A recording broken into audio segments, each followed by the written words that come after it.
Let us go to our next guest. Let us go all the way to Brazil, Sao Paulo. To be exact, this man is on a roll. He has won his last 4 in a row in the UFC. He's 4-0 in the last 10 months. He is arguably the breakout star as far as 2024 is concerned, and he just headlined the 100th event, Fight Night event, that is, at the UFC Apex on Saturday, defeating the veteran Neil Magny in very impressive fashion. He is a member of the Fight Nerds squad. He is the Nightmare Carlos Prates. He's kind enough to join us. There he is. Bom dia, Carlos. How are you?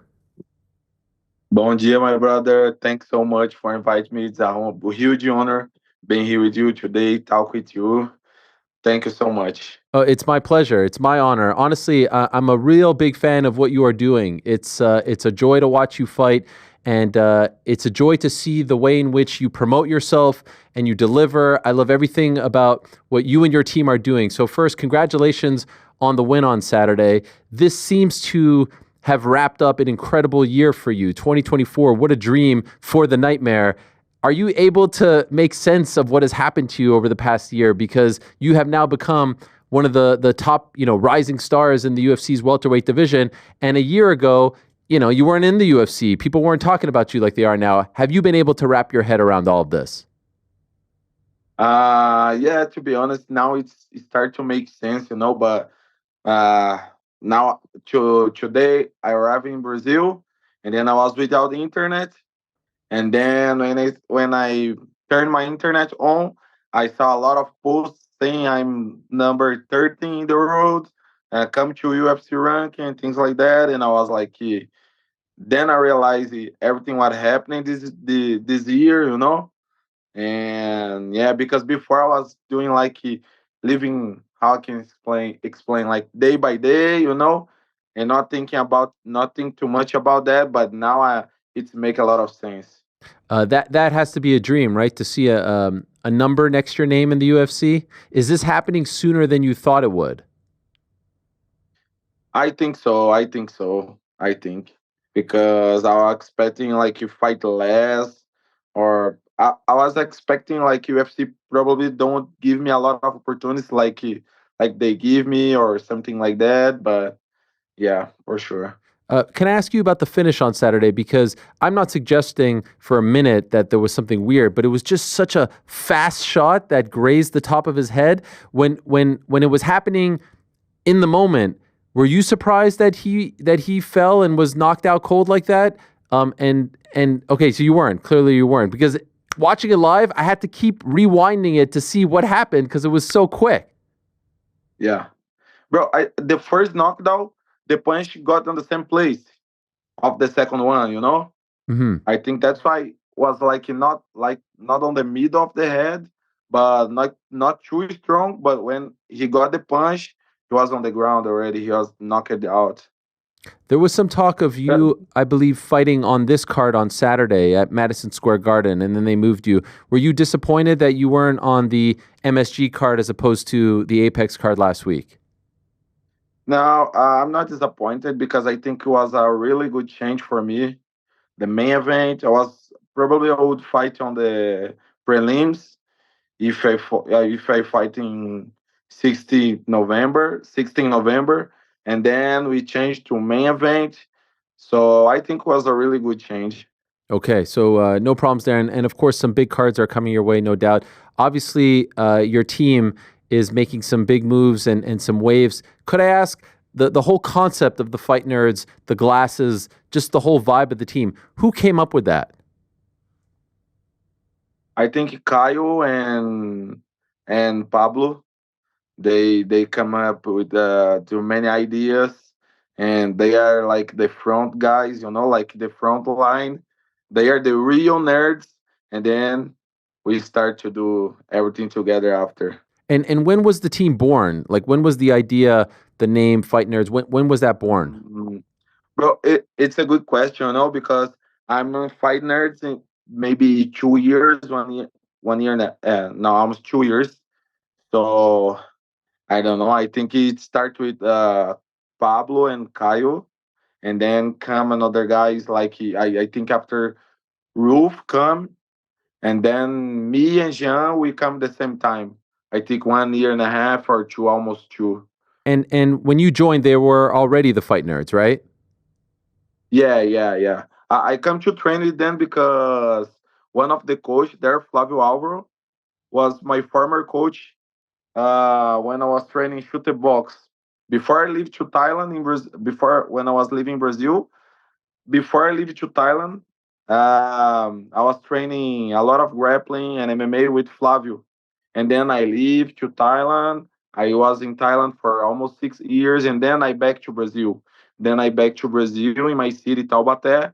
I had only my Muay Thai coach.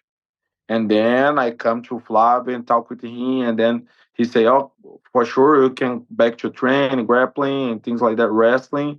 But now I'm teaching at Fight Nerds, and then I come to visit Fight Nerds, and I'm stay till today. That gym with all the famous people wearing the glasses, that's in Sao Paulo?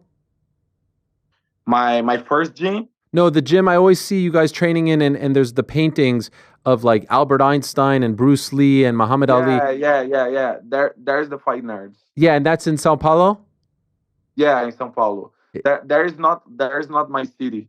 My city is here in Taubaté, Okay. where I train at VTT, and I train with my father Chris. I train Muay Thai, straight condition, and things like that. I do here in Taubaté, and then some days of the week I come to São Paulo and train at Fight Nerds. I train grappling, wrestling, and sparring. The glasses obviously represent the team, and you guys were giving them out on Saturday, which was brilliant. Seeing John Jones wearing the glasses and whatnot. Are you an actual? There you are with some of the guys: Khalil Roundtree, Aljamain Sterling, Kaio, of course. Are you an actual nerd? Would you consider yourself a nerd as a day-to-day person?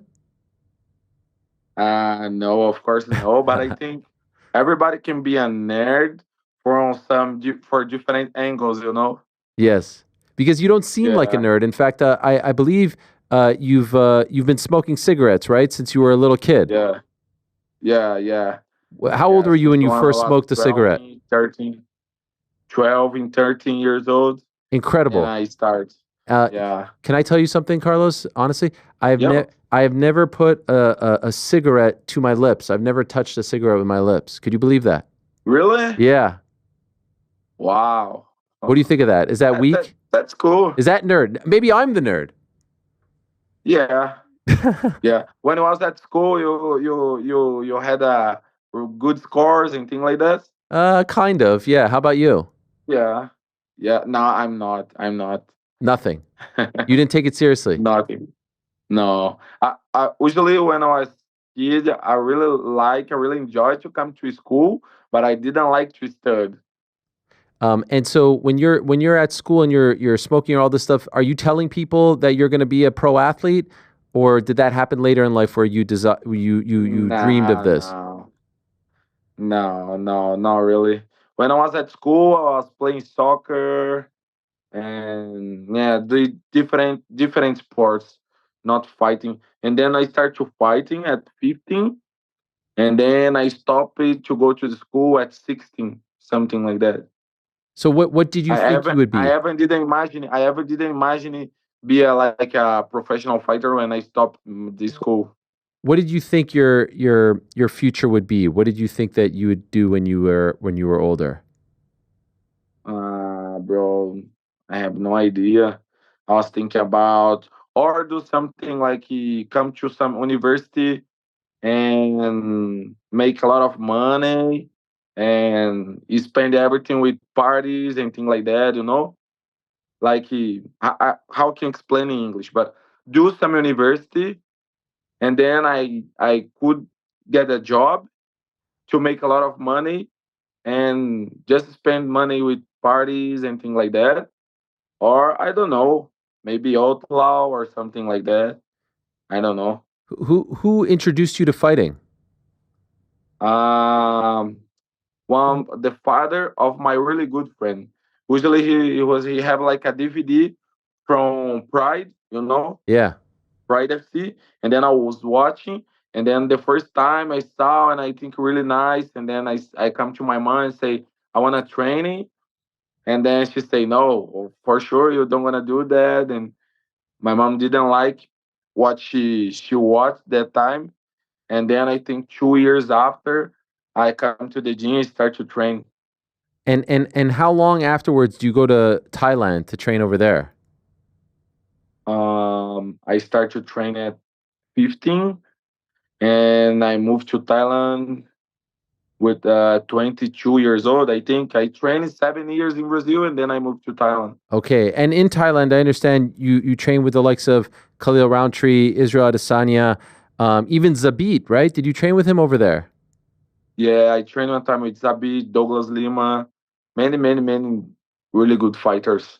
And so now it's all coming together for you. Now you're one of the rising stars in the UFC. And Yeah. I even see like in the Contender Series, Dana White was comparing you to Anderson Silva, saying that you look like a young. When you hear that, what does that mean to you? Like, was that one of the guys that you looked up to when you were coming up? Bro, it means a lot, you know. Anderson Silva is one of the guys I really like to watch before I come to fight, you know. I like to watch his fights until today, but I'm working a lot for maybe in 10 years or 5 years. Then I might come to Contender Series and then say to another guy, that guy looks like a Carlos Prates from his prime, you know. That's what you want. Yeah. Where are you this time next year? If you won 4 fights in 2024, where do you think you're at this time next year in 2025? Bro, probably 2025 I don't gonna do 4 fights. Okay, too much. But but I don't know. I can see me like maybe number 4 or 5 on my weight division, something like that. And are you still smoking cigarettes? Yeah. How often? Nah, bro. Maybe 8 per day, 10, Really? 7. Yeah. Do your coaches tell you maybe it's not good for your cardio? For Before they tell me a lot. They tell me a lot, you know, before. But now, yeah, I tried to stop one time. And then I was 1 week without smoke. And then I got 5 kilos in 6 days, you know, because I eat a lot and didn't come to the gym to train. And yeah, I got 5 kilos. so if you fight on a Saturday, are you smoking on the Saturday too, the day of the fight? Yeah. Wow. How Yeah. close to the fight are you actually smoking? Bro, I smoke the last cigarette I smoked before come to Apex because I cannot smoke there, you know? Yeah, yeah, Like you yeah. cannot smoke anything there, you cannot drink anything there, just water, what they give to you, and things and each food they what they give to you. You cannot eat any food there inside, drink anything or something like that, you know? How about marijuana? Do you like that too? Not really, not really. Okay. Before I smoke a lot, but it's make me like he start to give me some panic attacks, you Yeah. know, and things like that. And then I stop, like maybe I stop like you smoke every day, maybe 5 years, 6 years. And what about your English? How did you learn how to speak English so well?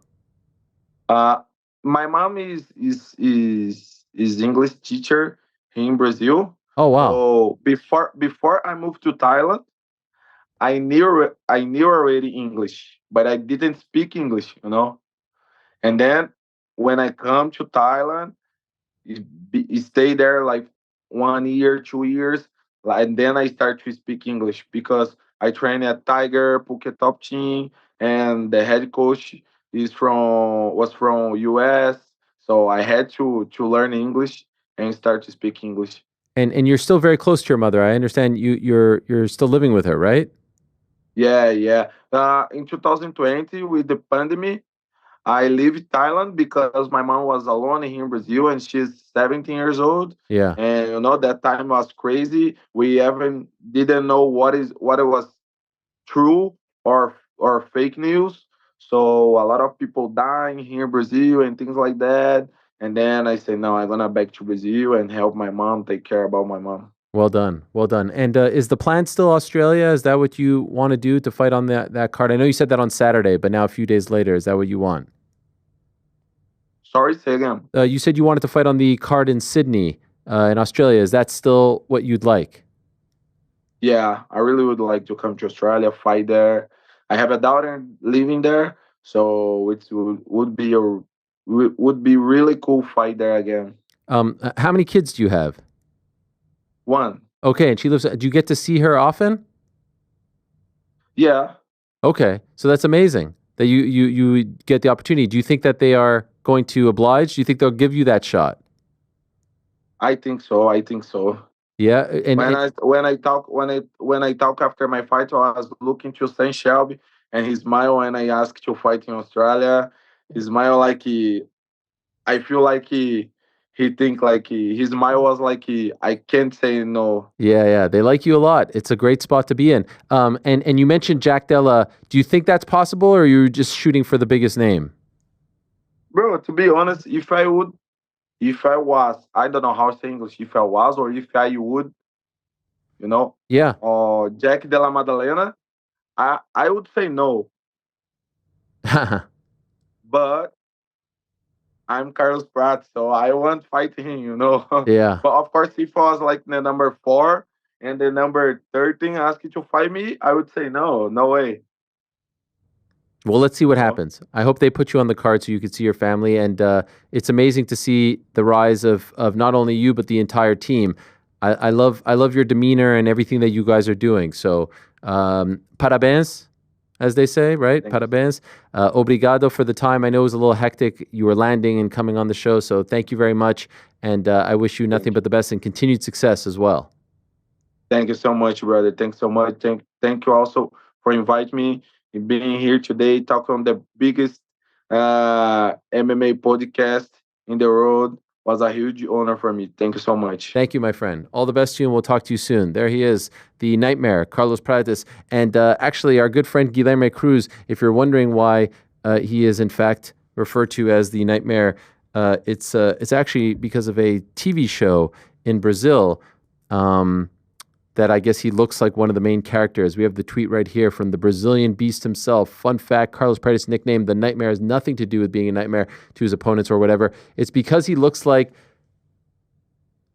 Pesadelo, which is nightmare in Portuguese, the character from a kids show in Brazil. How about that? That's incredible. Love that. All right, great stuff there from Carlos Prates, and I look forward to his rise and perhaps seeing him in Sydney. Thanks for watching this video. Hey, before you go, do me a favor, hit that sub button, give us a thumbs up, hit the little bell thingy as well, leave us a nice comment or two. We appreciate you all very much.